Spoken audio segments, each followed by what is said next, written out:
खुशबू उपाध्याय, काशी नगरी की वासी हूँ और आज हम T3 सिटी आई अकेडमी, जो कि कोलैबोरेशन है ट्राइडेंट ट्रायम्फ टूरिज्मो सिटी और आई अकेडमी का, साथ में हम spiritual tourism and mental health पे कल्चरल एंड ट्रेडिशंस को लेकर कार्य कर रहे हैं। क्या कार्यक्रम आगे आप लोगों ने बनाए? हमने एक कस्टमाइज्ड पैकेजेस बनाए हैं उन टूरिस्ट, उन लोगों के लिए जिनको हम स्पिरिचुअलिटी से जोड़ना चाहेंगे, हिंदू अध्यात्म धर्म से जोड़ना चाहेंगे, ताकि वह एक अच्छा जीवन व्यतीत कर सकें।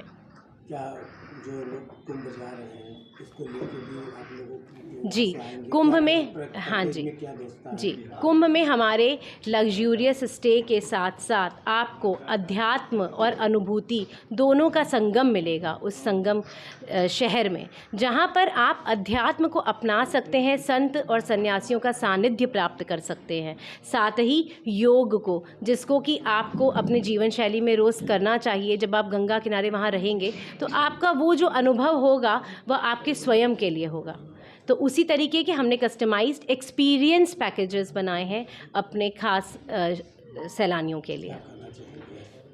मैं यही कहना चाहूँगी कि महाकुंभ को हम लोग अनुभव कर पाएंगे और उसमें ज़रूर से आप सब जाएं, बिल्कुल जाएं, क्योंकि यह एक तो 12 साल कंप्लीट होने पर महाकुंभ आता है और इसको हम देख पा रहे हैं, उसका हिस्सा बन पा रहे हैं, यही बहुत बड़ी बात है। तो अपने साथ साथ अपने बच्चों को उस संस्कृति से ज़रूर जोड़िए। मैं डॉक्टर संदीप ग्यावाली और हमारे सर डॉक्टर संदीप केवले, मैडम खुशबू मैडम, हम लोग वार्ता के माध्यम से कुंभ की किस तरह की तैयारी के माध्यम जो है हम लोग का कि जो भी सैलानी आ रहे हैं हमारे कुंभ में, क्योंकि पहले ये कुंभ 144 साल बाद लग रहा है, ये पूर्ण महाकुंभ है और कहते हैं कि इस कुंभ में स्नान करने से मोक्ष की प्राप्ति होती है। जैसा सबने बताया कि 45 से 50 करोड़ लोग आ रहे हैं, तो हमारे इलाहाबाद की जो भैया लोग हैं, कंपनी हमारी है और हमारे बनारस की आई अकेडमी मिल के हम लोग को स्पिरिचुअल अनुभव की ओर ले जा रहे हैं कि जो पहले के लोग जो अनुभव नहीं कर पाए हैं, जो बीच का जनरेशन, क्योंकि बहुत ज़्यादा इलेक्ट्रॉनिक मीडिया होने के कारण या इलेक्ट्रॉनिक चीज़ें होने के कारण वो चीज़ को एक्सपीरियंस नहीं कर पा रहे हैं लोग, तो हम लोग उसको कल्चरल लेते हुए आध्यात्म, योग, संगीत, आपका ये बनारस की यात्रा, प्रयाग की यात्रा, अयोध्या की यात्रा, चार धाम की यात्रा, जो पहले के समय होता था लोग फील करते थे, क्योंकि आज कितने ज़्यादा वो मेटेरियलिस्टिक दुनिया हो गई है, वो चीज़ ख़त्म हो गई है।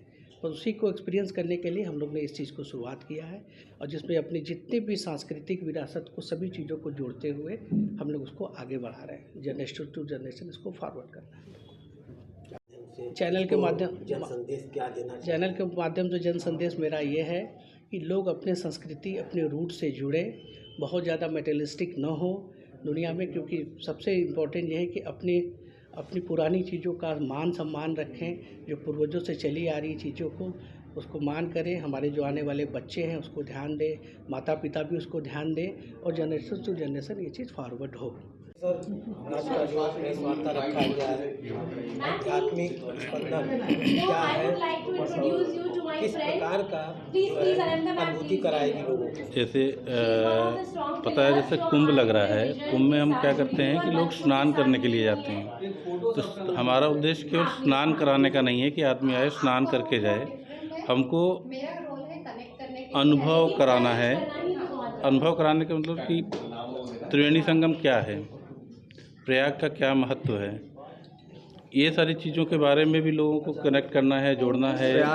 प्रयाग लोगों को ये पता है कि महंत आते हैं, कथाएं चलती हैं, सब कुछ, एक्चुअल में कोई दर्शन नहीं कर पाता, पता नहीं है कि उनका रहन सहन, वहाँ की जीवन शैली क्या है, तो वो सब चीज़ें प्रकार से आप किस कार्यप्रणाली से आप लोगों को अनुभूति कराएंगे, क्या क्या योजना है? देखिए, जो पंचदश नाम जूना अखाड़ा है उसके हमारे गुरु महाराज हैं महामंडलेश्वर और मुक्तानंद गिरी जी महाराज।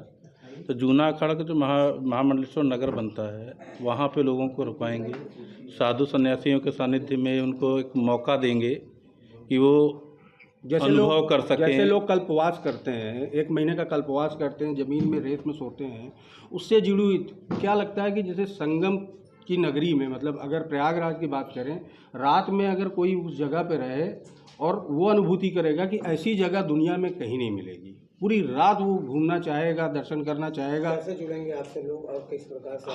हम लोग क्या है कि हमारे जो रिलेशन है, जो जैसे गोपाल सर हैं, गोपाल सर बाहर हैं, तो इंडिया में तो लोग जानते हैं, हिंदुस्तान में लोग जानते हैं कि हाँ प्रयाग में महाकुंभ लग रहा है, तो लोग अपने हिसाब से ही प्लानिंग कर रहे हैं।